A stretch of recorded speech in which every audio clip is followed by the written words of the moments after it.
Bonsoir, 34e numéro du 7-8 politique et ce soir une édition spéciale. Les 13 et 20 mars, les électeurs de la deuxième circonscription des Yvelines iront aux urnes pour désigner leur nouveau député, Valérie Pécresse ayant décidé de démissionner au lendemain de son élection à la présidence de la région Île-de-France. Au cours de la prochaine heure, nous vous proposons donc un débat entre les candidats qui s'affrontent dans ce scrutin. Ils sont 9, 8 sont en plateau. Colette Gergen, candidate du Parti communiste, ne pouvant pas être présente ce soir pour des obligations professionnelles. Le débat se fera en deux séquences d'une demi-heure. J'accueille tout d'abord Pascal Thévenot, bonsoir. Bonsoir. Vous êtes le maire de Vélizy, candidat LR, UDI et Modem. Tristan Jacques, bonsoir. Candidat du Parti socialiste, maire adjoint de Manille-les-Hameaux. Vincent Collot, bonsoir. Bonsoir. Vous êtes le candidat du Front National, responsable du Front National Jeune dans le département des Yvelines. Et puis Juliette Nitekis-Nitter, candidate Europe Écologie, conseillère municipale à Guyancourt. Voilà pour les présentations. Votre temps de parole sera chronométré pour respecter au mieux l'égalité. On va revenir tout d'abord sur 2012, second tour de l'élection, Valérie Pécresse qui l'emporte avec plus de 58% des suffrages face au Parti socialiste. Une participation de 60% seulement, on le sait, lors d'un scrutin partiel, il est beaucoup plus difficile de mobiliser. Quel message allez donc vous faire passer aux électeurs? Vous leur dites quoi, Pascal Thévenot, aux électeurs pour qu'ils viennent aux urnes? Il faut toujours se mobiliser. Une partielle, c'est difficile, mais s'ils veulent défendre leurs idées, en général, on a les élus qu'on mérite. Donc ça dépend de chaque électeur. Et une partielle, quel que soit le sens de leur vote, c'est participer au scrutin. Sachant que vous avez fait l'union dès le premier tour avec l'UDI. Oui, le but, c'est d'avoir une candidature consensuelle de la droite ou du centre pour représenter mes valeurs et puis des idées qui sont malmenées aujourd'hui. Tristan Jacques, votre message aux électeurs. Une petite précision, vous n'avez pas fait l'union autour de la gauche pour le premier tour. Non, on le fera au second tour, je l'espère. En tout cas, on a des idées qui se rejoignent. D'Europe Écologie. Je pense qu'on a des idées qui se rejoignent. En tout cas, le programme que je défends, qui est un vrai programme de gauche, je suis toujours socialiste. Je ne suis pas sûr que le gouvernement le soit encore sur certains points. Donc, c'est un vrai programme de gauche que je défends. Et je pense qu'il nous reste encore 16 mois de mandat avant la prochaine élection présidentielle et qu'il nous reste encore 16 mois pour faire avancer différents sujets dont on pourra discuter tout à l'heure. Il y aura plusieurs thématiques abordées au cours de la prochaine demi-heure et on parlera notamment de cette réforme travail qui occupe notamment les députés, qui vont occuper les députés, et vous serez amené à vous prononcer d'ailleurs sur le projet qui devrait être présenté à la fin du mois de mars. Vincent Collot pour le Front National. Quel message vous passez aux électeurs aujourd'hui sur la question de la mobilisation, toujours difficile pour une législative partielle? Bien sûr. Écoutez, c'est une nouvelle élection, donc c'est surtout l'occasion pour les électeurs de dire non une bonne fois pour toutes, enfin du moins une nouvelle fois. Ils se sont déjà exprimés lors des régionales, lors des départementales massivement au premier tour pour dire non à cette coproduction UMPS. Et là, c'est encore une nouvelle occasion, l'occasion de faire entrer un député supplémentaire. 3, c'est peu demandé lorsqu'on a un parti qui représente 30% des électeurs. Donc ce sera l'occasion de porter une nouvelle voix, un réel changement qui change réellement la politique que celle proposée actuellement par le PS et l'UMP. Pour terminer ce tour de table, et vous ne m'en voudrez pas, même si c'est aujourd'hui, date de cette émission, c'est la journée de la femme, mais on terminera, journée des femmes, on terminera ce premier tour de table avec vous, sur le message aux électeurs et peut-être la question de l'union aussi qui a été rapidement abordée. Oui, alors je vais vous corriger, c'est la journée internationale du droit des femmes. C'est pas pareil, c'est pas la fête des femmes, ni la journée de la femme. Vous prêchez un convaincu. Oui. Non, écoutez, moi je pense qu'il faut absolument aller voter pour ces élections, parce qu'étant donné le contexte politique actuel, la tension qui règne en France et les dégâts que fait notre gouvernement actuel. Je suis de gauche et pourtant je vois ce qui se passe. Il me paraît absolument indispensable d'envoyer à l'Assemblée nationale une députée qui puisse faire contrepoids et qui puisse porter des idées, des valeurs qui soient réellement de gauche et réellement pourquoi sincères. Pas d'union autour d'une seule candidature à gauche dès le premier tour?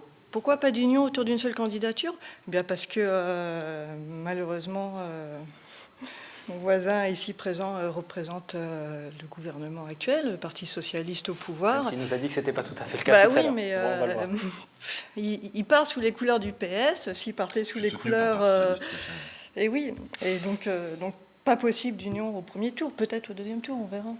Parlons brièvement du cumul des mandats tout de même, puisqu'on rappelle que Valérie Pécresse a démissionné pour ne pas cumuler, même si la loi ne l'oblige pas. Quelle est votre position sur cette question, Pascal Thévenot, du cumul des mandats, sachant que pendant cette campagne, on vous a déjà reproché d'être maire, vice-président de Versailles Grand Parc également. Puis je précise aussi qu'en 2017, le cumul du mandat de maire et de député sera interdit par la loi, normalement. Alors on dit normalement, après une loi peut être faite. C'est pour ça que j'ai Parce précisé que je pense normalement. que, Il y aura peut-être du changement autant d'ici là. pour Valérie Pécresse, c'est un engagement et puis c'est un mandat quasiment national. On parle d'une région capitale, donc c'est à la fois un mandat local, mais une vision nationale que représente cette région. Alors qu'un député, je pense qu'un député hors sol, c'est ce qu'il y a de moins souhaité finalement par tous nos citoyens. Moi, les Vélisiens, ils me demandent qu'une chose, c'est d'être député maire. Et les habitants de ma circonscription, en fait, sont intéressés. Puis je pense que le mandat de député maire, c'est un des plus beaux mandats. On défend à la fois, on a la vraie vie sur le terrain, chaque jour.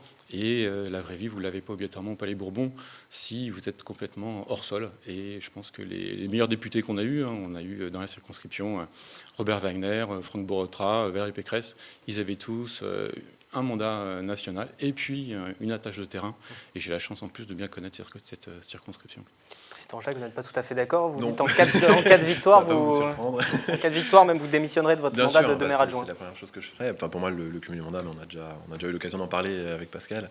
Pour moi, c'est un non-sens. Le député a un rôle important dans notre démocratie. Il vote les lois, il contrôle l'action du gouvernement, il les rédige. Donc pour moi, qu'il y ait 45% des députés qui soient maires n'est pas une bonne chose, puisqu'on doit se consacrer 100% à sa tâche, c'est-à-dire être un député à 100%. Vous dites, voilà, il faut un député, il ne faut pas qu'il y ait des députés hors sol. Mais je pense qu'il y a d'autres manières d'aller vers les gens. Il y a d'autres manières de concevoir la démocratie. Et je pense que ce que j'ai proposé dans certains des documents, c'est l'instauration d'un conseil législatif local. L'idée, c'est une fois par mois, aller voir nos concitoyens, pour ceux qui sont intéressés, de présenter des textes que l'on discute, qu'on débat, dont on débat au Parlement, et de travailler avec eux sur des possibles amendements, et notamment des amendements que je pourrais porter au Parlement. Et pour moi, c'est une des meilleures manières de part des députés hors sol, comme vous le précisiez, et à la fois de se consacrer 100% à ta tâche, puisque, comme vous le savez, notre pays a besoin d'avancer, et il faut des députés pour ça à temps complet. Vincent Collot, plutôt du côté du PS ou du côté des Républicains sur cette question du cumul? Aucun des deux, je vais vous dire. Non, centriste. Absolument pas. Je vais vous dire, nous, on est absolument contre le cumul des mandats pour une raison simple, c'est qu'un mandat de maire ou un mandat de député ou un mandat ou n'importe quel autre mandat est un mandat à plein temps. On doit se consacrer à 100% à la tâche. Ça, vous l'avez dit, j'en disconviens pas. Maintenant, il faut mettre vos paroles sur des actes. On voit que le Parti socialiste, comme l'UMP, les Républicains, sont quand même les champions, les champions des cumulards. Maintenant, C'est de gauche comme de droite, je suis d'accord avec vous. Voilà. Maintenant, nous, on est absolument contre le cumul des mandats. C'est une loi qui nous paraît bonne et on la respectera, bien évidemment. Pour Europe Écologie, votre position? Écoutez, moi je vais commencer par saluer ce qu'a fait Valérie Pécresse en démissionnant de son mandat de députée. Comme ça, elle pourra se consacrer pleinement à son nouveau mandat de présidente de région. On va perdre les électeurs. Europe Écologie qui soutient la décision de Valérie Pécresse, le Front Écoutez, National qui est d'accord avec le Parti c'est Socialiste. une très bonne décision, il faut être objectif. De toute façon, l'écologie n'est ni vraiment de droite ni vraiment de gauche. On est écologiste avant tout. Et donc, c'est bon pour la démocratie. Enfin, qu'une présidente de région fasse son boulot et fasse que ça, c'est parfait. Et effectivement, qu'un député soit à la fois maire et député, ça me paraît difficile pour faire les deux. Je ne sais pas comment vous allez gérer votre emploi du temps. Et puis par ailleurs, vu que vous êtes quelqu'un de terrain, je pense que vous avez des adjoints, des premiers adjoints, des conseillers municipaux qui pourront faire le relais si vous démissionnez de votre mandat de maire. Donc oui, j'espère que les candidats ici présents démissionneront de leur deuxième mandat si jamais ils sont élus. Vous voulez répondre, Pascal Thévenot? Oui, non, j'ai répondu. Après, on parle de la région, en fait, c'est 12 millions d'habitants, 12 milliards de budget. Après, il faut que ça soit en harmonie avec... moi, je dirige une ville de 20 000 habitants. Et c'est une question d'engagement, de travail. Et c'est pas que je n'ai pas des élus qui puissent me seconder, ils me secondent tous les jours. Mais je pense que le quotidien, c'est important. Et je l'ai à la fois avec mes associations, avec tous les citoyens que je rencontre tous les jours, et même les entreprises. Et je pense que, encore une fois, le député ne doit pas être hors sol.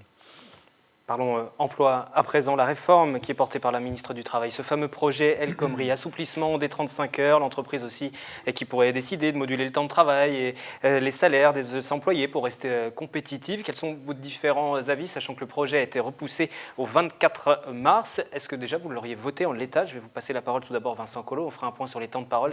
Vous avez un petit peu de retard. Si je la voterai en étant élu, absolument pas. D'ailleurs, je remarque que c'est une loi soi-disant socialiste, du moins de votre gouvernement, qui aurait été votée par Valérie Pécresse. Elle annonçait si elle était encore députée. Donc on voit encore cette nouvelle coproduction. D'un côté le PS qui la propose et de l'autre côté l'UMP qui la vote. Non. Même si ça divise au sein de chacune des familles politiques. Hein. Oui, mais en attendant, ils sont quand même d'accord sur les points majeurs de cette loi. Non, en réalité, cette loi ne vise qu'à une chose, c'est à précariser l'ensemble des salariés. Alors, sous couvert de flexibilité du travail, ça c'est souvent ce qui est demandé par le MEDEF notamment, et encore une fois, le Parti socialiste et le gouvernement se couchent devant leurs revendications. Quand on voit qu'il va y avoir une majoration des heures supplémentaires, que cette majoration va passer de 25% à 10%, qu'on va faciliter les licenciements, alors que normalement on devrait faire le contraire, on devrait faciliter les embauches, faciliter les TPE, les PME qui représentent tout notre tissu industriel à embaucher. Non, là on préfère faciliter les licenciements. C'est tellement logique. Et évidemment, je ne parle pas du communautarisme qui va rentrer justement, qui est écrit dans cette loi, qui va permettre de rentrer dans les entreprises. Le rapport mandataire qui va permettre à chacun d'exprimer ses propres revendications religieuses. Voilà, donc évidemment, en plus, ça se trouve, les parlementaires ne la voteront pas majoritairement. Et comme le veut la démocratie, made in Parti socialiste, ils vont à tous les coups faire passer encore une fois le 49.3, ce qui est une entrave à notre démocratie. Tristan Jacques, je vous passe la parole. On entendait réforme portée par le gouvernement socialiste, mais vous êtes contre cette réforme. Vous dites sur le fond comme sur la forme, on va dans le mauvais sens. Tout à fait, on va dans le mauvais sens. L'emploi, c'est un facteur majeur d'intégration dans notre société. Aujourd'hui, on a 3,5 à 5 millions de chômeurs en France. Et notre gouvernement nous propose des vieilles recettes, puisque ça fait à peu près 30 ans qu'on nous propose la même chose, c'est-à-dire la baisse des cotisations sociales, la dérégulation du marché de l'emploi et le retour de la croissance. Ça fait 30 ans qu'en moyenne, on ne dépasse pas sur 10 ans 2% de croissance, quand on sait qu'il faut entre 2 et 3% pour créer de l'emploi de croissance. Donc je pense qu'il faut qu'on puisse réfléchir à un nouveau modèle. C'est notre rôle de député aussi de proposer, de réfléchir à des nouveaux concepts. Il faut réinventer notre modèle de gauche. C'est quoi votre proposition? Alors, ma proposition, déjà, c'est d'en discuter avec les citoyens, parce que François Hollande s'y est engagé d'instaurer un dialogue avec les syndicats et les citoyens et les entreprises, et malheureusement, il ne le respecte pas. Donc, je pense que déjà, il faut en parler avec les citoyens, mais pour ma part, je pense qu'il faudrait réfléchir à une nouvelle baisse du temps de travail. Une des politiques qui a été efficace sur les 10 dernières années, comme l'a montré le rapport UDI de M. Thierry Benoît, les 35 heures ont réussi à créer 360 000 emplois sur les années 2000, ce qui est une des politiques les plus efficaces qui a été faite jusqu'à nos jours. Je ne dis pas qu'elle a été parfaite, il faut peut-être la revoir, peut-être l'améliorer, il faut peut-être la faire différemment, et ça, il faudra qu'on en discute avec l'ensemble des acteurs, mais je pense que c'est dans cette direction-là qu'il faut qu'on aille.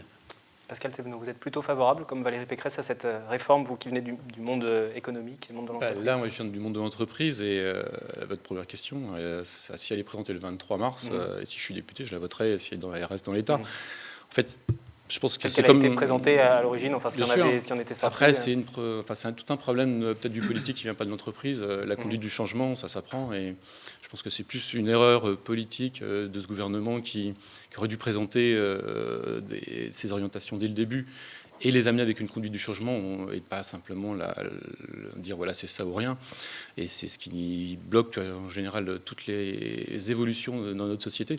Mais moi, je viens du monde du travail. Il faut arrêter de penser qu'un chef d'entreprise licencie pour le plaisir. Moi, j'ai embauché beaucoup. J'avais une société qui avait 110 salariés et je n'avais qu'une envie, c'était d'en embaucher plus. Et surtout, ça coûte cher. Quand on forme quelqu'un, on a envie de continuer. Donc, par contre, quand on veut défendre une PME, une TPE, là, le problème principal, c'est la vision du carnet de commandes. Et pourquoi aujourd'hui on se retrouve avec 90% des gens qui sont embauchés en CDD? C'est simplement parce que ça rassure la PME, la TPE, et c'est la PME et la TPE qui créent les emplois. Et simplement, si on pouvait le rassurer sur la possibilité de rupture en cas de baisse de commande, en cas de difficulté, eh ben, je suis sûr que les TPE et les PME, elles embaucheraient beaucoup plus. Et bien sûr, il ne faut pas avoir peur de la sortie, puisqu'aujourd'hui, si tous les employés qui sont au chômage... Parce que les employés qui s'inquiètent aussi, c'est pas que certains politiques qui ne viennent pas du en fait, monde de si vous l'entreprise voulez qui bien, s'inquiètent. en fait, Une pétition avec plus d'1 million de signatures, c'est inédit. Oui, mais c'est comme les maires, en fait. Les gens sont contre l'homme politique, mais ils adorent leur maire. Et pour l'entreprise, c'est la même chose. Les salariés, globalement, n'ont pas une bonne image des chefs d'entreprise, mais ils adorent leur chef d'entreprise et leur entreprise. Donc en fait, c'est simplement une question de confiance. Il faut partir du principe qu'on doit tout faire pour sécuriser à la fois le salarié, mais plus dans la formation, et s'occuper enfin du chômeur. Le chercheur d'emploi, on en reçoit tous les jours en mairie, et aujourd'hui, la précarité, elle est là. Je vous interromps puisque vous êtes à un peu plus de 4 minutes. Les chronomètres, on va vous les afficher dans un instant, juste après votre réponse sur cette question justement de l'emploi, sur cette réforme.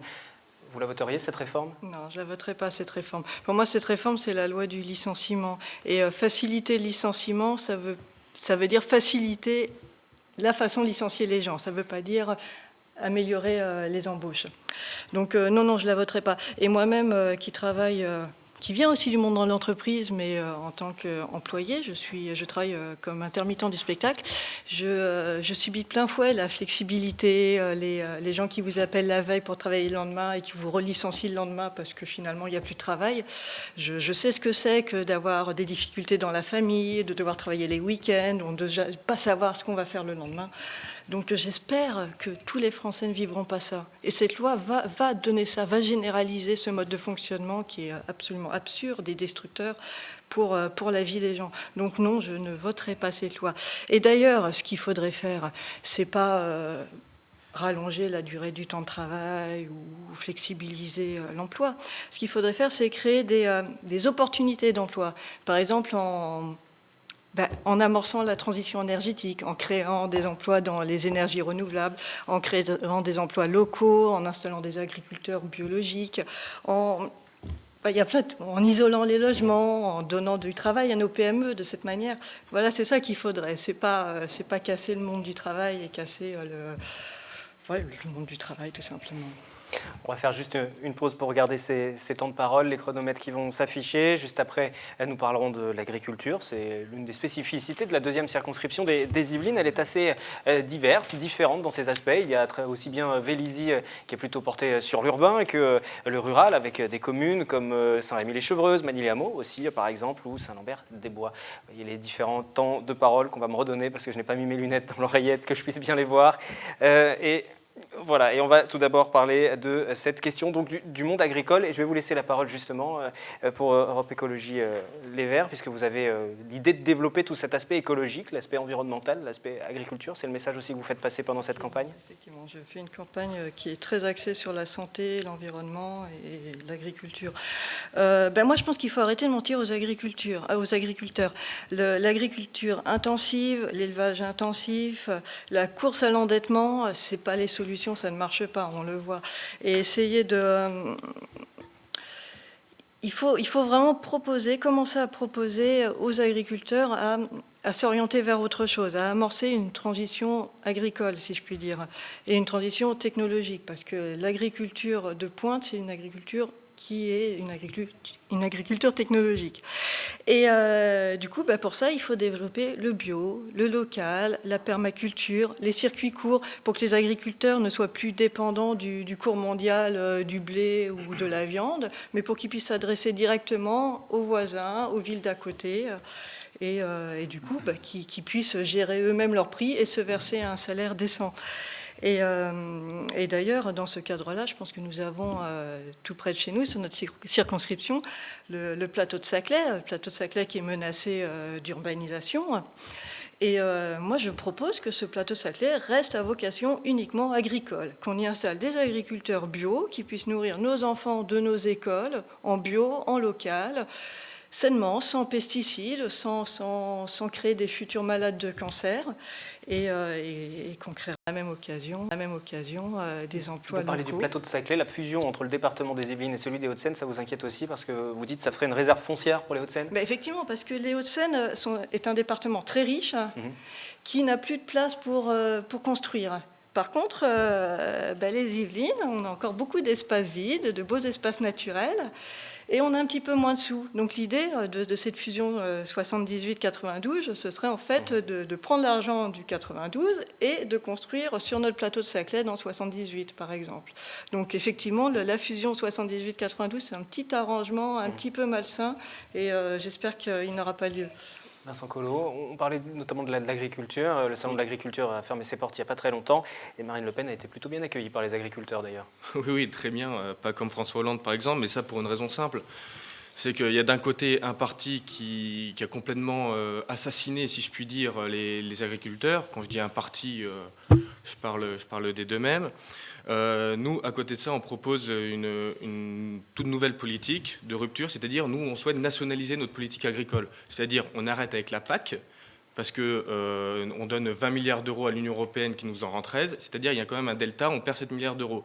Nous, ce qu'on propose, c'est de faire une politique agricole française, une PAF, et en fait, cet argent ira directement aux agriculteurs.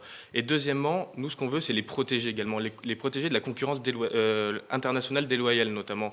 On sait que les partis au pouvoir, actuellement, ultralibéralistes, sont pour la concurrence libre et non faussée, notamment. Mais qu'est-ce que ça engendre, cette concurrence-là? Ça engendre la crise porcine, notamment. Vous êtes bien au courant. Quand on voit que le prix du kilo de porc en Allemagne est à 1,32 ou en Espagne à 1,25, alors que celui en France est à 1,55, à peu près, comment voulez-vous qu'on soit concurrent et comment voulez-vous préserver et protéger nos agriculteurs? Aujourd'hui, nos agriculteurs lancent des cris d'alarme. À vous, au gouvernement, à celui que vous représentez aujourd'hui sur le plateau, mais également à vous. Or, aujourd'hui, qu'est-ce qu'on leur propose? Allez, on leur balance une petite somme, quelques millions pour les calmer? Non. En réalité, il faut changer de politique. Préserver leur emploi, leur donner envie de retravailler, nationaliser la politique agricole, leur donner les moyens de se protéger face à la concurrence. Et surtout que l'État fasse une priorité, ce qu'on appelle la priorité nationale, que les marchés publics aillent en priorité à nos agriculteurs, aux agriculteurs français et pas à l'Union européenne. Et ça, c'est un gros problème parce que ça, l'Union européenne l'interdit aujourd'hui. Vincent Collot, vous êtes à peu près à 5 minutes de temps de parole. Pour Europe Écologie Les Verts, environ 5 minutes 30. Pour la liste des Républicains, vous avez une petite minute de retard sur tout ça. Vous êtes à 4 minutes, donc je vais vous repasser la parole dans un instant.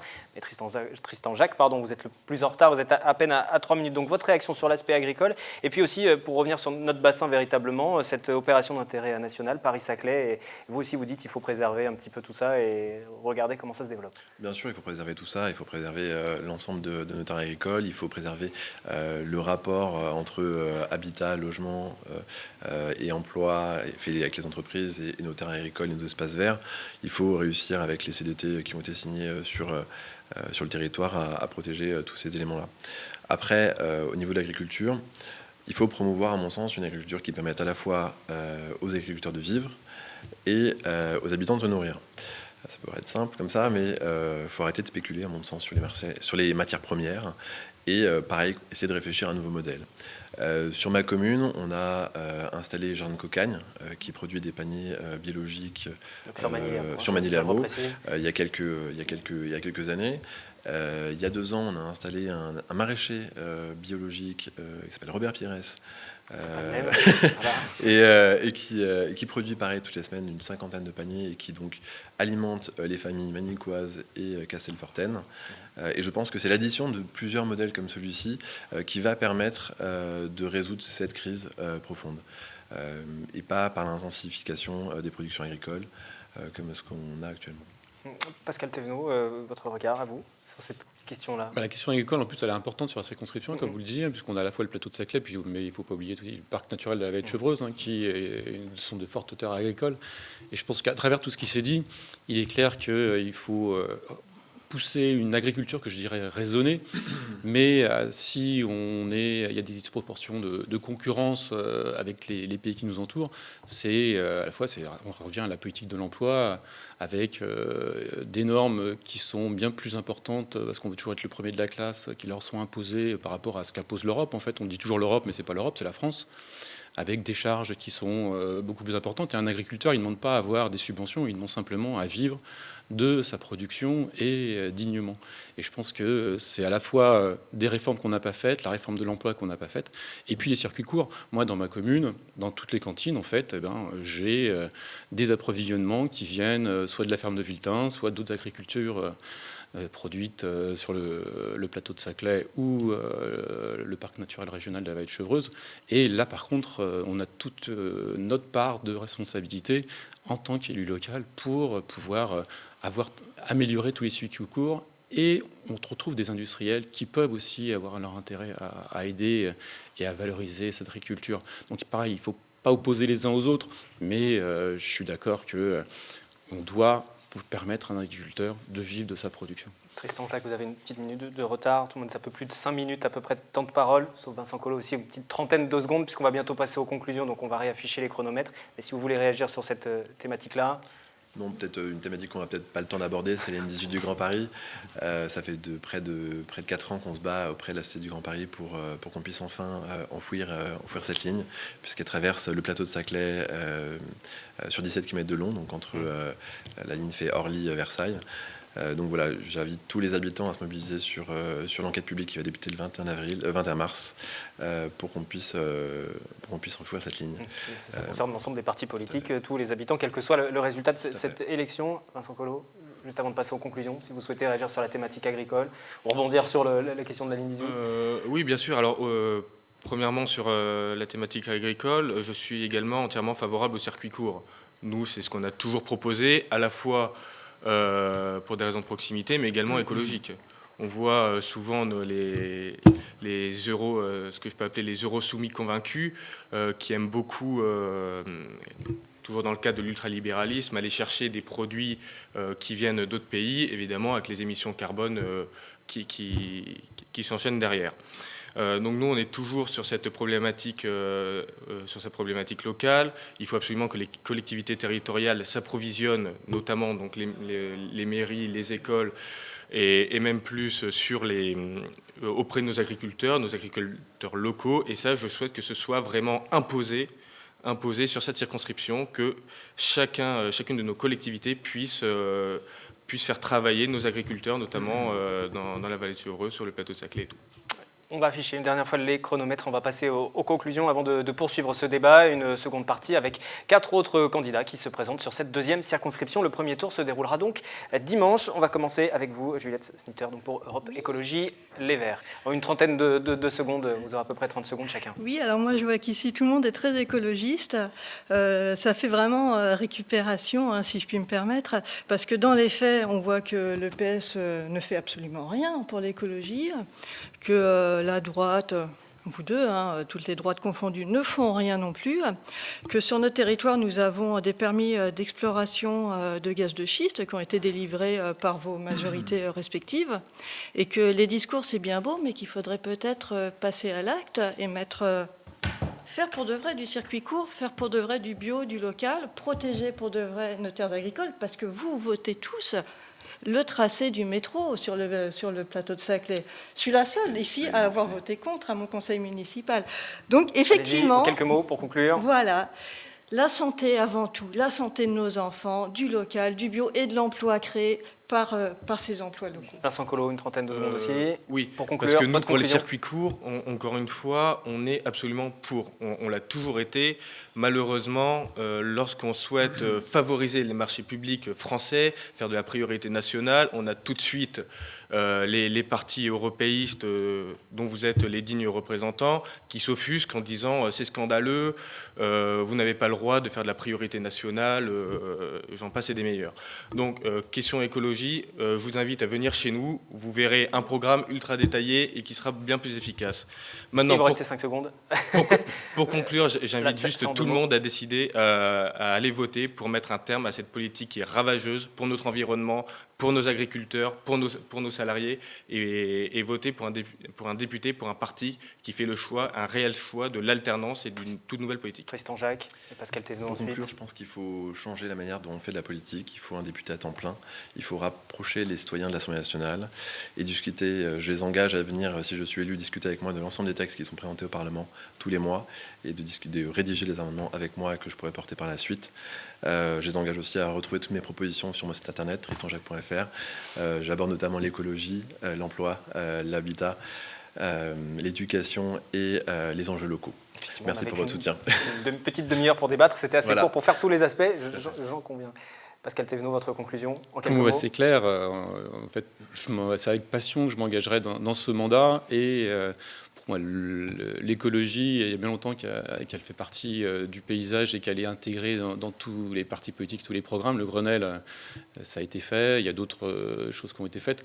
Mais avant tout, ce qu'on doit défendre, c'est avec pragmatisme l'emploi, puisque c'est ce que souhaitent nos familles, une famille cherche de l'emploi, de la sécurité. C'est aussi un sujet important et c'est un sujet auquel on est confronté dans nos communes tous les jours. Donc si on pouvait mener des actes à nos paroles, ça serait pour le plus grand bien de tous nos citoyens. Donc qu'une chose, mobilisez-vous, et ce que l'on sait faire sur nos territoires, je le ferai à l'Assemblée. Et votez donc le 13 mars pour ce premier tour. Merci à tous les quatre d'être venus échanger autour de vos différentes propositions. Dans quelques instants, 4 autres candidats vont venir aussi échanger sur ce plateau. On marque juste une pause avec un micro-trottoir. Que pensez-vous de cette démission de Valérie Pécresse, son départ entraînant donc cette législative partielle dans les Yvelines? Oui, elle a eu raison, absolument. Pas trop, si elle s'est engagée il n'y a pas longtemps en plus qu'elle a été élue, donc c'est un peu gênant, moi je trouve. Mais enfin bon. Je suis d'accord avec cette démission puisque je suis contre le cumul des mandats. Oh ben j'étais un peu déçue parce que j'aime beaucoup Valérie Pécresse. C'est quelque chose de pas habituel pour la région parisienne et je trouve ça très très bien. Je trouve ça normal, c'est son engagement. Et le cumul des mandats ne me convient pas non plus. Normalement, le double mandat, ça devrait être annulé depuis longtemps. Donc, ma foi, ça peut être bien. Elle se concentrera beaucoup plus sur une mission que sur plusieurs. Le 7-8 politique spéciale législative partielle dans la deuxième circonscription se poursuit avec à présent. Donc en plateau, et je vais essayer de ne pas me tromper, vous ne m'en voudrez pas, Didier Blanchard, donc candidat Nous Citoyens, ancien premier adjoint Vélizy, dans l'opposition. Aujourd'hui, nous avons également Max-Alain Obadia, voilà, qui se trouve là, candidat Nouvelle Donne, et Jérémy Bizet, candidat France Écologie. Benjamin Lacombe pour Yvelines pour tous va également nous rejoindre. Merci donc à tous les quatre d'être venus également échanger. Bienvenue sur ce plateau. Je vous redonne les règles. Le temps de parole est chronométré pour respecter l'égalité. Bonsoir à vous. Bonsoir. Installez-vous également. Candidat donc pour Yvelines pour tous. Ne tombez pas tout de suite. Il reste une petite demi-heure d'émission encore. La première question, la même chose que pour les 4 autres candidats qui étaient là tout à l'heure. Comment mobiliser sur une législative partielle, c'est toujours difficile. Et quand la formation politique est un peu moins connue également, sans être péjoratif, c'est peut-être encore plus dur de faire venir les électeurs. On va commencer avec vous. Oui, effectivement, dans une législative partielle, il est toujours délicat de faire déplacer les électeurs, mais je crois qu'aujourd'hui, il y a un enjeu quelque part, principalement dans ma commune, où on s'aperçoit qu'on a un autre candidat qui est en passe de cumuler les mandats, ce qui n'est pas accepté par la population. Et je crois que ça va être un élément important qui va mobiliser les Vélysiens et les habitants, les citoyens, parce que j'aime bien parler de citoyens, c'est quelque chose qui est repris par beaucoup de candidats, et tous les citoyens de la deuxième circonscription, qui aujourd'hui sont comme les 80% des Français qui se sont déclarés opposés au cumul des mandats, ce qui me paraît aujourd'hui tout à fait normal dans la vie politique actuelle. Max-Alain Obadia, candidat Nouvelle Donne. Oui, bien sûr, effectivement, vous avez raison.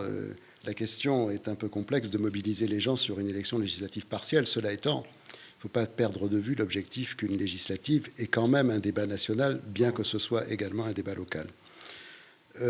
Comme vous avez pu le constater, la situation du pays est quand même relativement catastrophique. Le chômage est très important. On nous dit qu'il y a 3,5 millions de chômeurs, mais en vérité, si on cumule toutes les catégories de chômeurs, nous en sommes plutôt à 6 millions, voire à 8 millions si on compte les désespérés et ceux qui ont été radiés pour des raisons administratives. Nous avons aujourd'hui un enjeu climatique très très important. Nous avons un problème de partage du travail. Nous avons toute une série de problèmes qu'il s'agit absolument de dénouer au mieux de l'intérêt de nos concitoyens. Donc, Nouvelle Donne est un parti nouveau qui se propose d'innover, de créer des solutions tout à fait nouvelles pour tenter de répondre à tous ces enjeux qui se présentent à nous aujourd'hui et qui sont d'une urgence absolue. Le collectif Nouvelle Donne qui est né du collectif Roosevelt 2012, qui avait été initié notamment par Stéphane Hessel, je ne l'ai pas reprécisé Absolument. En présentation. Benjamin Lacombe, candidat Yvelines pour tous, mouvement plutôt proche de la manif pour tous, pour vous situer. Voilà votre slogan pour la vie tout simplement. C'est le message que vous allez faire passer pendant cette campagne. Alors, c'est le message, mais surtout, alors moi, à la différence, on n'a pas de problème de mobilisation. Et en fait, ma grande surprise, c'est d'abord vous dire la joie d'être là avec vous et la joie d'être avec des candidats qui, en fait, amènent des idées et pas des tactiques. Et cette joie, en fait, elle est partagée parce qu'on s'est rencontrés. Mais surtout, moi, ma grande surprise, c'est de s'apercevoir qu'on n'a pas de problème, nous, à mobiliser les gens. Donc, j'en déduis que deux choses. C'est que, un, quand les idées sont là, en fait, vous avez des gens qui suivent. Et que deux, en fait, quand vous avez des tactiques politiciennes, vous n'avez personne. En attendant, on a du monde sur tous les marchés, on a des tracts dans toutes les boîtes aux lettres, on a des affiches partout, et on a des gens qui ont des convictions à défendre. Et quand il y a des convictions, et ben, en fait, vous avez des bénévoles. Nous, on n'a que des bénévoles. Et on finance une campagne, j'aurais tendance à dire, de professionnels, quoi. Et on est aussi bon qu'eux, moi j'espère. Jérémy Bizet pour France Écologie. Vous êtes aussi bon que tous les autres candidats. Voilà. Merci. C'est effectivement difficile de mobiliser, mais je pense que justement les citoyens attendent des nouvelles propositions, de nouveaux visages, de nouveaux mouvements, autres que les partis traditionnels installés depuis des années et des années et des années. Un récent sondage disait justement que près de 78% des Français étaient prêts à voter pour quelqu'un issu d'une non-formation politique. Donc, votre formation, c'est France Écologie. Ça veut dire que vous vous présentez comme une alternative à Europe Écologie, pour être très clair, ou ça va au-delà de ça? France Écologie a été créée en 2001 par Isabelle Jaconot et Dominique Julien-Labruyère, qui est cofondateur du PNR de la Vallée de Chevreuse. Donc, c'était un mouvement qui était assez discret, qui se présentait assez rarement aux élections, qui allait plus discuter avec l'ensemble des élus pour essayer de faire avancer leurs idées. Et ils ont décidé d'un petit peu plus s'investir sur le terrain électoral récemment. Parlons des différentes idées, justement. On va tout de suite parler de l'emploi, si vous le voulez bien. La réforme de la ministre du Travail, le projet El Khomri, donc assouplissement des 35 heures, je le redis, l'entreprise qui peut aussi décider de moduler le temps de travail, les salaires des employés pour rester compétitive. Texte qui sera présenté le 24 mars. Il y a eu un léger report d'une quinzaine de jours par rapport à ce qui avait été annoncé.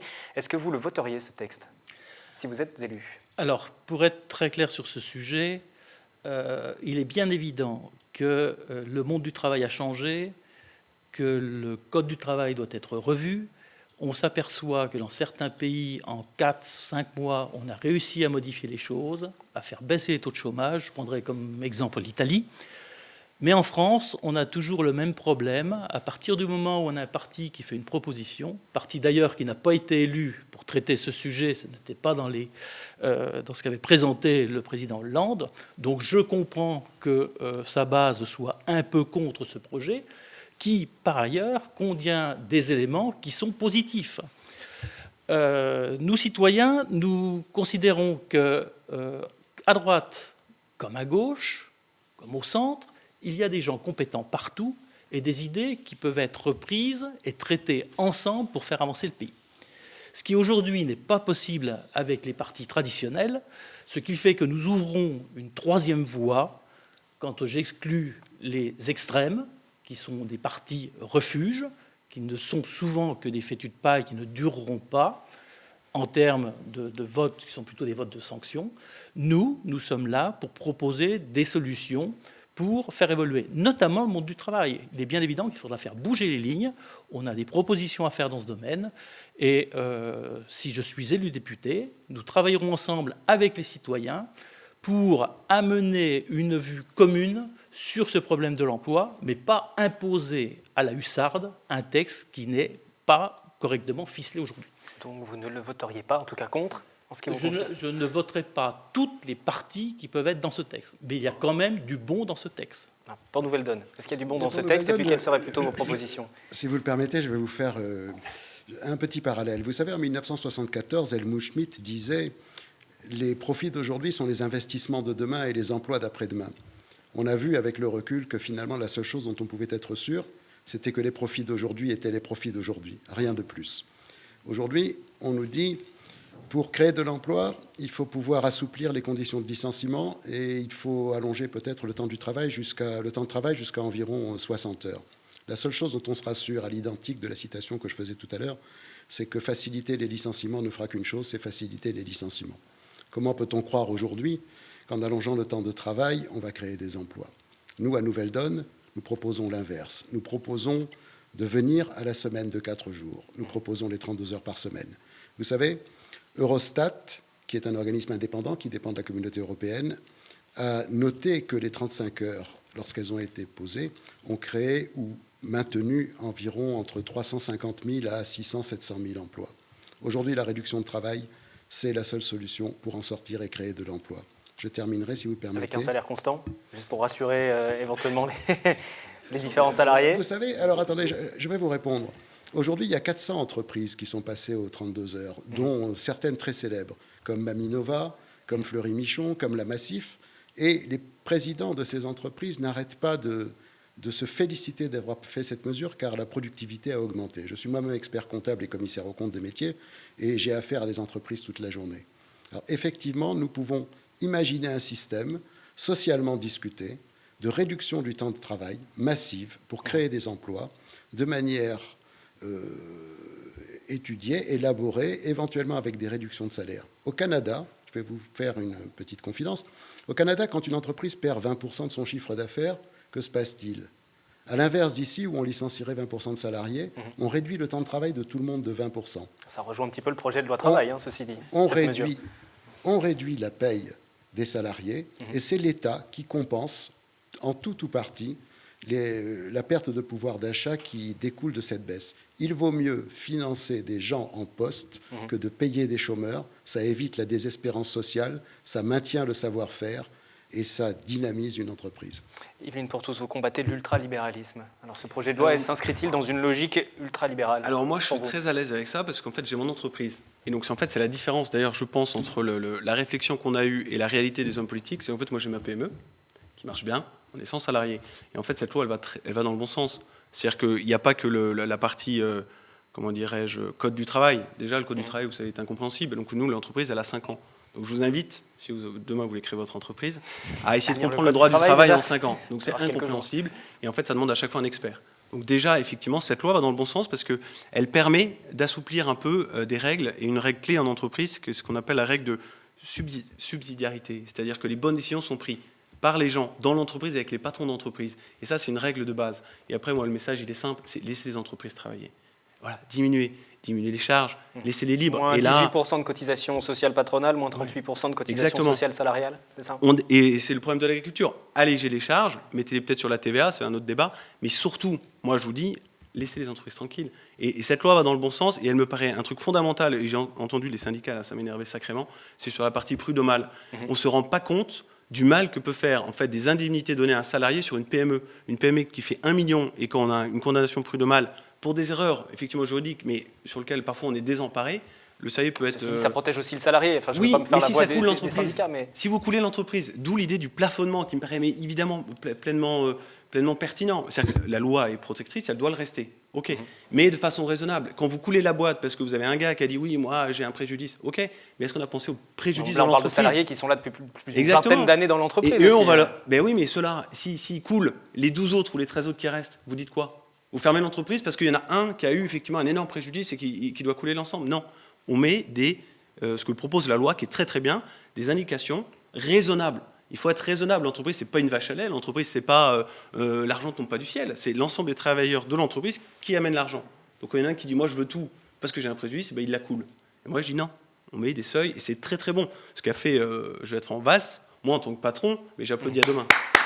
Voilà, et je l'encourage. Emmanuel Valls, très bien. Exactement. Gouvernement qui en a bien besoin d'applaudissements en ce moment. Il va dans le bon sens. À la veille de la mobilisation de demain, 9 mars. Attendez, France Écologie, sur le plan économique, sur le plan de cette loi, déjà cette loi travail, vous êtes élu, demain vous la votez? Non. Moi, à titre personnel, je ne la voterai pas pour la bonne et simple raison que je trouve dommage, c'est que ces grandes lois, où on met un peu tout, font qu'il y a toujours des gens qui vont être d'accord avec des points, moins d'accord avec d'autres, et au final, ça crée que des conflits, et ça n'avance jamais. Donc je pense que le gouvernement ferait mieux de refaire des propositions plus travaillées sur chaque thème et les proposer une par une. Alors ok, ça ne s'appellerait pas la grande loi, Madame El Khomri, mais ça avancerait peut-être plus vite. Sur le thème de l'emploi, il y a des bons points. Peut-être qu'il faut, oui, plafonner les indemnités prud'homales. Oui. Peut-être. Par contre, je ne suis pas certain qu'augmenter à 60 heures par semaine, voire 12 heures par jour le travail, va créer de l'emploi. Je ne suis pas sûr que cette loi, véritablement, va créer de l'emploi. Elle va plutôt, comme disait monsieur aussi, quand facilite le licenciement, licencie plus facilement. Mais pour moi, il n'y a pas de concret dans la création d'emplois. On ne baisse pas les charges, concrètement. On ne baisse pas la TVA. On ne soutient pas l'innovation. Il n'y a rien pour l'emploi, véritablement. Vos propositions pour France Écologie, pour soutenir l'emploi, soutenir les commerces de proximité, l'artisanat, c'est ce qu'on retrouve dans votre programme notamment. Oui, moi, écologiste, je pense qu'il faut consommer court, à proximité. Mais pour ça, il y en a des candidats écologistes qui proposent qu'il faut aider les commerces de proximité, aider les circuits courts. Nous, concrètement, ce qu'on propose, c'est par exemple de baisser les charges sur les petits commerces face à la grande distribution. Je ne propose pas d'augmenter les charges des grandes distributions, mais au moins d'aider les petits commerces à avoir une concurrence plus loyale vis-à-vis d'eux. Baisser la TVA sur les produits bio, non pas pour enrichir encore plus les agriculteurs. Le bio, d'ailleurs, est l'une des seules agricultures qui s'en sort bien. Mais pour permettre que les prix baissent et le choix de consommer bio. Donc, encourager par la fiscalité, par le baisse des charges ou la baisse de la TVA, la consommation et donc l'emploi, parce qu'aussi les petits commerces sont beaucoup plus créateurs d'emplois que la grande distribution. On va afficher vos différents temps de parole. Je sais que vous vouliez réagir, mais vous êtes déjà un petit peu en avance, un peu plus de 3 minutes chacun. Si vous voulez avoir encore un petit peu de temps, les temps de parole donc, qui s'affichent. Pour Nouvelle Donne, vous êtes un peu plus de 3 minutes. Benjamin Lacombe également. Jérémy Bizet, vous avez encore un peu de retard. Je vais vous repasser la parole dans un instant. Et Didier Blanchard à 2 minutes 30 de temps de parole pour cette seconde partie du débat de la deuxième législative qui nous intéresse ce soir. Les sujets qui ne manquent pas et qui concernent finalement aussi le local, cette deuxième circonscription des Yvelines, parce qu'il y a beaucoup d'entreprises du côté de Vélizy par exemple, et puis il y a aussi beaucoup de terres agricoles. Voilà, ça peut aussi concerner cette deuxième circonscription. Saint-Rémy-les-Chevreuses, Magny-les-Hameaux par exemple, ce sont des communes de cette deuxième circonscription. France Écologie, vous leur dites quoi aux agriculteurs qui se sont exprimés, qui sont assez malmenés en ce moment? Je leur dis que je les comprends. Je les encourage à essayer une transition agricole, d'aller vers le bio. Ça se fait déjà beaucoup dans la circonscription. Il y a beaucoup d'agriculteurs bio qui s'en sortent, justement, eux, pas trop mal. Je leur dis que le productivisme à tout prix ne fonctionne plus aujourd'hui. En termes agricoles, on ne peut plus produire des tonnes et des tonnes et des tonnes de produits et les écouler à un prix raisonnable. Je les encourage à changer de modèle agricole, véritablement. Non, allez-y. On peut intervenir. Non, mais oui, vous pouvez intervenir. C'est un débat, vous pouvez intervenir si vous le souhaitez. Je vous en prie, allez-y. Non, parce que moi, en fait, c'est toujours pareil. On fait des agriculteurs une catégorie, mais en fait, ils ont le même problème que toutes les boîtes. C'est quoi leur problème de fond? C'est les charges. Baisser les charges. Et vous intervenez, c'est à moi que vous vous adressez ou c'est au candidat de la deuxième circonscription? Après, la question, c'est toujours pareil. C'est qu'en fait, l'agriculteur, et puis c'est pareil, c'est mon métier, donc je suis tranquille, je suis MSA. Enfin, le problème de fond, c'est le même, c'est toujours le même. C'est vous produisez quelque chose et ce produit doit vous faire vivre. Donc c'est le prix de vente. Alors on ne va pas revenir sur les 32 heures, parce qu'un agriculteur, je crois que 32 heures, il ne comprendrait pas. Puis la vache, si elle ne passe pas en traite, elle meurt. Mais au-delà de ça, je pense que si vous réduisez les charges des agriculteurs et la réglementation derrière, ils pourront vivre de leurs produits. Et après, on pourra réorienter. Et pas que les charges. Pardon? Si on baisse que les charges, ça ne changera rien sur la consommation. Si vous produisez non, mais eux, ça leur 1000 permet tonnes de vivre. Mais s'ils le vendent, faut-il encore qu'ils le vendent? Si les prix ne baissent pas, si les prix ne sont pas accessibles, si les produits ne sont pas intéressants, les consommateurs ne bonifieront pas leur mode de consommation. Ce qu'il faut, c'est aider les gens aussi à consommer différemment. Sinon, on a beau baisser leurs charges, ça ne changera rien pour eux. Oui, enfin, là, au quotidien, là, ce que demandent les agriculteurs, c'est ce que demandent tous les patrons qui ont des boîtes. C'est, moi, on veut vivre de notre travail. Et aujourd'hui, pour vivre de son travail, il faut produire. Le prix de vente doit être supérieur à nos charges. Aujourd'hui, ce n'est pas possible. Je vous interromps, juste pour une égalité de temps de parole, Didier Blanchard. Eh bien, sur le plan de l'agriculture, en France, il y a deux modèles. Je veux simplement très rapidement revenir sur le temps de travail en disant qu'il faut s'orienter vers les 32 heures. Je suis opposé à ce dispositif. Parce que vous êtes seul à défendre ce modèle. 32 heures, on va réussir. Je suis peut-être le seul à proposer des solutions créatives. À 32 heures, on va embaucher 1 million de personnes. Passons à 16 heures et on va en embaucher 4 millions. Parti dans ce principe, normalement, on devrait arriver à compenser les gains de productivité qui sont à l'origine du chômage ont toujours été accompagnés de baisse du temps de travail et c'est ce qui a permis de maintenir l'emploi. C'est vrai, donc mais pas dans tous les si domaines. Si vous reportez à l'histoire, vous pourrez le constater. Pas dans tous les domaines. Simplement dans l'agriculture, en France, on a deux modèles. En France, on a la chance d'avoir des produits d'exception. Nous sommes les champions du monde de la cuisine, les champions du monde de la production de produits de qualité, que ce soit dans les vins, dans les volailles, dans la viande bovine, dans la charcuterie, dans les matériaux transformés. Nous sommes les champions du monde sur plein de plans. Ça, c'est un modèle que l'on doit continuer à travailler, faire perdurer et encourager le monde agricole dans cette voie. Le deuxième modèle qui existe, c'est la production de masse. Et la production de masse, on se moque du monde agricole depuis 30 ans. Tous les politiques qui sont passés par là se sont moqués d'eux. On ne leur a jamais dit la vérité.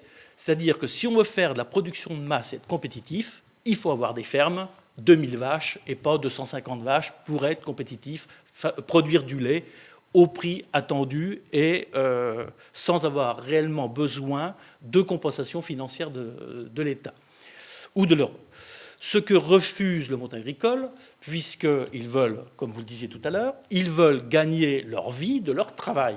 Donc aujourd'hui, il faut qu'ils revoient, ou on leur dit la vérité, on leur dit vous avez une ferme trop petite, ça ne marche pas, il faut changer, ou on leur dit, vous vous associez pour rentrer dans le modèle qui existe en Hollande, qui existe en Allemagne, et vous serez compétitif sur la production de masse. Donc on a bien deux modèles, et ces deux modèles-là peuvent vivre. Pour Nouvelle Donne, vous êtes à peu près tous à 4 minutes, entre 3 minutes 30 et 4 minutes de temps de parole. En revanche, vous êtes à moins de 3 minutes. Alors, vous avez le temps de rattraper ce retard. Allez-y. Je peux donc m'exprimer. Merci. Même si les autres peuvent intervenir et vous... voilà. Là, beaucoup de choses intéressantes ont été dites, mais elles sont toutes restées à l'intérieur du cadre. L'honnêteté intellectuelle commande de déborder le cadre. Que se passe-t-il aujourd'hui? Si on voulait aider les agriculteurs, effectivement, dans l'agriculture, il existe deux modèles. Et on tend de plus en plus vers le modèle unique, qui est le modèle de la grande concentration industrielle et d'une production industrielle. Si on veut sortir de ce cadre, pour aider les petits agriculteurs à survivre, peut-être faudrait-il fixer des prix planchers pour un certain nombre de produits. Hélas, aujourd'hui, on ne le peut pas. Et pour quelle raison est-ce qu'on ne le peut pas? On ne le peut pas parce que les règlements communautaires l'empêchent. Donc, une des premières priorités, pour ne pas rester focalisé sur notre nombril, c'est d'élargir le débat et de voir de quelle manière nous pourrions renégocier les traités. La seconde chose, c'est par rapport à mon camarade de gauche là, qui vient de s'exprimer, nous sommes tout à fait d'accord. Il faut produire local et il faut absolument essayer de s'orienter vers le bio. Le bio, c'est bon pour tout le monde. Ça produit des choses saines qui sont bonnes pour les gens. Ça crée de l'emploi et ça crée de l'emploi et des produits qui sont vendus à des prix qui sont tout à fait compétitifs et nous sommes très bons là-dedans. Et c'est pour cette raison que je pense que le problème de l'agriculture doit être pris dans sa globalité, que les traités doivent être renégociés avec nos partenaires, et pas simplement sur l'agriculture, mais sur un grand nombre de points, et qu'il faut absolument que nous revenions à une agriculture de proximité, le local et le bio. Jérémy Bizet, ça vous satisfait? Oui, je ne vais pas m'opposer à ce que dit M. Obadia. Ce serait un peu contradictoire. Il y a un truc qui est en train de se développer, qui est assez innovant et qui rejoint ce que vous dites. En fait, je ne sais pas si vous avez regardé la charte pariculteur, c'est en fait maintenant avoir des productions verticales de production agricole dans les villes. Alors, il y en a 2-3 qui vont sortir en fait d'ici 5-6 ans. Et en fait, c'est quelque chose qui est totalement nouveau, c'est qu'en fait, on va produire dans nos villes, et plus de façon horizontale, parce qu'il n'y a plus de foncier, mais de façon verticale. Donc ça, c'est des choses qu'ont développé aussi la mairie de Paris. C'est assez innovant, et je pense que ça peut être une réponse à ces problématiques de fruits ou de légumes qui arrivent de très très loin, si demain on arrive à produire de façon verticale une production de légumes ou de fruits. Et voilà, ça peut être encore une innovation intéressante. Je suis très heureux que tout le monde soit d'accord avec les positions de Nouvelle Donne. Ouais. Je pense que c'est une position qui est acceptée par tous et reconnue de tous, puisque le circuit court fait partie des modes de production et de consommation. Et quand on parle d'écologie, je pense qu'un des premiers pas à faire par tous les citoyens, c'est de respecter les circuits courts et de faire travailler les producteurs locaux. Pour vous dire que dans les Yvelines, on est quand même aussi champion dans le domaine de l'agriculture, puisque au dernier salon agricole, les Yvelinois sont revenus avec 3 médailles. Une pour la charcuterie, une Brièvement. deuxième, je crois, Allez-y, pour la brièvement. bière, et une troisième pour je ne m'en souviens plus exactement. Donc, On va 3 passer- médailles. On va bientôt passer à vos conclusions respectives sur ce débat, puisque nous sommes à bientôt une demi-heure de discussion sur cette seconde partie de débat. Mais Jérémy Bizet, vous avez le plus de retard et j'ai tout de même envie de vous poser la question et les autres n'auront pas l'occasion de réagir pour le temps de parole. Mais c'est juste que le mandat sera très très court. Si vous êtes élu, quelle sera votre priorité? Et comment vous allez vous faire entendre? Ça va soutenir le commerce local, et soutenir l'agriculture locale. Alors, comment me faire entendre? C'est mon indépendance des partis traditionnels fait que je pourrais avoir tous mes collègues députés et essayer de faire avancer un certain nombre de sujets pour le commerce, baisser les charges, baisser la TVA, avoir des leviers pour modifier la donne pour eux. Et l'autre point, ce sera aussi plutôt sur la PNR de la vallée de Chevreuse, essayer de protéger le PNR qui aujourd'hui est un peu menacé par de grandes infrastructures immobilières, pour la bonne et simple raison que la loi Allure, récemment mise en place d'ailleurs par Cécile Duflot, impose un certain nombre de logements sociaux pour certaines, même toutes petites communes, et qui devront donc grignoter sur les terres agricoles, grignoter sur les espaces naturels, ce qui n'est pas acceptable pour un PNR, ce qui fera que les communes concernées, qui sont Cernaville, Bonnel et Bullion, Bonnel qui n'est pas dans la circonscription, ne pourront plus être dans le PNR. On va passer aux différentes conclusions pendant que les temps de parole s'affichent. On va faire un dernier tour de table. Vous aurez tous à peu près une trentaine de secondes, quelques secondes de plus pour vous, puisque vous avez un petit peu plus de retard. On commence avec vous. Pour nous citoyens, Didier Blanchard. Alors, si je suis élu, la première chose que je ferai, c'est un laboratoire citoyen dans la circonscription pour mettre en œuvre une plateforme citoyenne où tout le monde puisse s'exprimer et en sortir des idées qui soient portées au niveau national. Puisque, comme je vous disais tout à l'heure, nous citoyens, c'est vraiment la troisième voie, puisqu'on va voir une bagarre meurtrière à gauche comme à droite dans les partis traditionnels, où on va avoir une extermination quasi certaine lors des prochaines élections. Et je crois que la position de nous citoyens est une position centrale qui permettra de rassembler un maximum d'électeurs, de jeunes et de gens qui ont jusqu'à maintenant déserté les urnes. Et je vous arrête là. Et c'est très bien. Max-Alain Obadia pour Nouvelle Donne, pardon. Eh bien, à Nouvelle Donne, nous voulons redéfinir un nouveau contrat social qui soit basé sur la protection, le partage et l'innovation. Je reprendrai une phrase d'Einstein qui disait « Il ne faut pas compter sur ceux qui ont créé les problèmes pour les résoudre ». Eh bien, c'est exactement ça qui se passe aujourd'hui. Nous ne comptons pas sur les partis en place qui ont fait faillite depuis bien longtemps pour résoudre les problèmes qu'ils ont eux-mêmes créés. C'est pour ça que nous porterons tous nos efforts pour que le maximum de voix viennent se porter sur Nouvelle Donne et que nous puissions construire un avenir viable et plus optimiste pour tous nos concitoyens.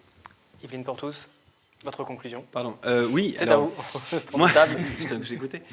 Non, moi l'idée c'était juste de dire en fait la racine de notre mouvement c'est l'écologie intégrale et donc il y a le mot écologie parce que à la fois c'est mon métier, vous l'avez compris, et à la fois parce que on fait partie de la nature et on est dans la nature, mais quand je mets intégral, il y a aussi le respect de la vie. Et moi je pense que les gens qui sont avec moi aujourd'hui, s'ils veulent un député qui se batte, c'est pour que ce respect de la vie, de la conception à la mort, soit vraiment défendu. Et en tous les cas, moi c'est mon engagement et c'est ce qui me motive aujourd'hui. Voilà. Votre conclusion pour France Écologie? Moi, ce que j'ai envie de dire aux électeurs de la seconde circonscription, c'est de voter pour un candidat indépendant, de terrain. J'ai toujours vécu en Vallée de Chevreuse, d'essayer le changement, mais le changement par l'indépendance. Merci à tous les quatre d'être venus débattre. C'est la fin de cette édition spéciale du 7-8 politique à retrouver en replay sur notre site internet et puis bien sûr le point complet sur les résultats dans le journal de lundi dès 18h en direct et 19h pour la première rediffusion. Réalisation du débat signé Xavier Jalin. Merci de nous avoir suivis. Les programmes se poursuivent sur TV Fil.